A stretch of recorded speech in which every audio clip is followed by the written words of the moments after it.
J'ai anacondier ma domestique. Je suis une femme. Écoutez ça. Lady Sonia, moi, j'ai été bien traitée par ma mère très petite. La manière dont ma maman me traitait, me donnait de l'amour, m'a changé ma vision féminine. Je voyais toutes les femmes comme gentilles, comme belles, comme attirantes, comme ma mère, quoi. Et la manière dont mon père maltraitait ma mère, m'a donné des hard feelings contre les hommes. J'ai grandi en détestant les hommes. J'ai grandi en ayant dans mon cœur de la haine pour les hommes à cause de la manière dont mon père maltraitait ma mère. Ma mère que j'aimais tant. Ma mère qui était symbole d'amour, de beauté, de grandeur, de tout et tout et tout. Donc j'ai grandi avec ça. Arrivé à l'âge de l'adolescence, avec ces sentiments-là, je suis devenue bisexuelle. D'après moi, je me disais, je fais les deux. Quand je voyais un homme chocolat, ça passait. Une fille chocolat, ça passait. Et puis donc, je me suis convertie. On m'emmenait fréquemment à l'église avec les parents et tout et tout. Et quand je suis arrivée, oh my God, je suis tombée sur le fils du pasteur.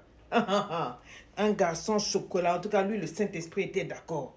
Stylé, stylé, natilé. Toutes les filles de l'église, là, elles bouillonnaient. Quand il passait, mais c'était à peine si on ne s'effondrait pas. Il était beau. C'est dans ça que, bon, moi, je me suis dit, il est temps de me marier, hein, donc je vais tout et tout. Et le gars s'est intéressé à moi et puis donc on s'est mariés.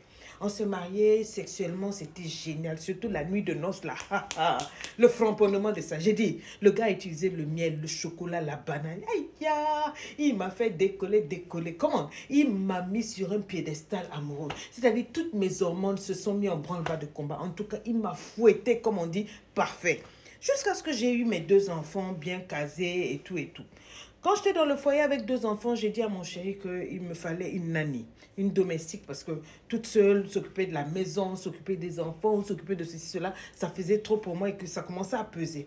Il a dit pas de problème. Il m'a recruté une fille là, j'ai pas aimé. Après, je lui ai dit que non, laisse moi-même, je vais choisir. Donc, il y a des agences où il y a ces dames-là, je vais faire le casting. Donc, pendant quelques jours, j'en ai choisi une là. Et puis, je regardais, bon, je regardais le critère beauté, le critère propreté, le critère de l'allocution, parce que je voulais qu'il y ait quelqu'un de bien autour de mes enfants. Donc, j'en ai fait passer une, deux, trois, j'ai pas eu ce que je voulais. Et puis, un beau jour, j'en ai parlé à une amie qui m'a recruté une jeune fille là.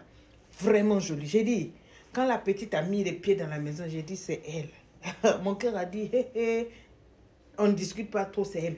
Elle prépare bien, elle est propre et tout et tout. Et quand elle fait ses choses, elle s'exprime bien. Elle est polie, elle est réservée et tout et tout. Et quand elle se retourne, maman, t'as là le behind, elle a tout ce qu'il faut. Je me suis dit, ah, en tout cas, elle n'est pas mal. Et puis donc la fille a commencé à travailler, mon mari a commencé à beaucoup voyager dans les conventions, dans les séminaires, donc je restais de plus en plus seule. Et puis bizarrement, j'ai commencé à beaucoup admirer la domestique là, son comportement et tout et tout. Elle vivait dans les staff quarters derrière. Je lui ai dit, bon, je vais la mettre dans la chambre, dans une de mes meilleures chambres de la maison. Donc je l'ai mise là et tout et tout. Et quand je sortais pour faire des coups, je sais pas, mais mon esprit était toujours sur cette fille. Je pensais, mais tout le temps à elle. Donc je rachetais des choses, je lui achetais des choses, j'ai acheté des choses. En tout cas, c'était devenu comme ma soeur. Quand elle marchait avec moi dans la ville, les gens disaient, oh, la femme, les gens disaient, c'est ma petite soeur. Je ne la voyais même plus comme ma domestique, c'était ma petite soeur. Je me sentais tellement bien avec elle que, I don't know what to say. Et puis, de fil en aiguille, comme ça, elle était toujours là, ça se passait bien. Et puis, un jour, mon mari a voyagé, et puis le soir, on s'est assis, on a acheté des pop-corn, on devait regarder un film.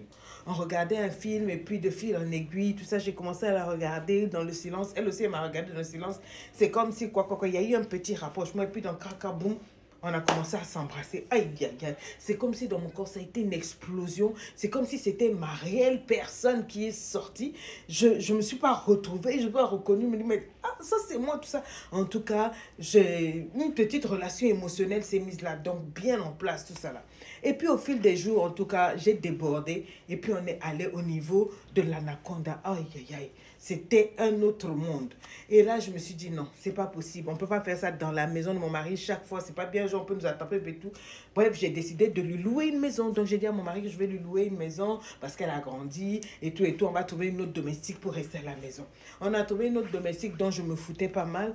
Et moi, j'allais tout le temps chez l'autre là. Je lui donnais l'argent, je la mettais bien. Quand j'étais avec elle, j'étais aux anges et tout et tout. Et quand je suis revenue, un jour, j'ai regardé mon mari en face, je lui ai dit... Ah, je veux divorcer. Et que je préfère qu'il garde les enfants cadeaux. J'ai trouvé l'amour de ma vie. Mon mari est tombé par terre. Mais c'est qu'elle a fait et tout et tout. Je ne lui ai pas dit qui c'est, ni quoi c'est, parce que je me dis qu'il ne va pas supporter, surtout avec les affaires de religion et tout et tout. En tout cas, bon, je suis embêtée. Mais mon mari a dit que lui, il ne peut pas me laisser comme ça, là, que lui, il m'aime et tout et tout. Lui, il est interdit de divorcer, etc. Vous savez, comme il ne connaît pas vraiment la vraie raison, il a dit qu'il va se battre pour ça. Il veut qu'on aille en counseling, qu'on fasse les jeûnes, les prières, mon frère. Tout ça, là, mon cœur n'est plus là. Moi, mon bonheur, c'est cette fille-là. Avec elle, je me sens un. Avec elle, je me sens en osmose. C'est elle, la femme de ma vie. C'est elle, l'amour de ma vie. Et tout et tout. Je ne veux même plus les enfants. Je ne veux même plus la maison. Je ne veux plus rien. Tout et tout. Mais je ne veux pas blesser mon mari parce que si ça sort, lui aussi, il est élève, pasteur et tout et tout. C'est sa vie. Vous imaginez tout ça et puis tout ce que les gens vont dire.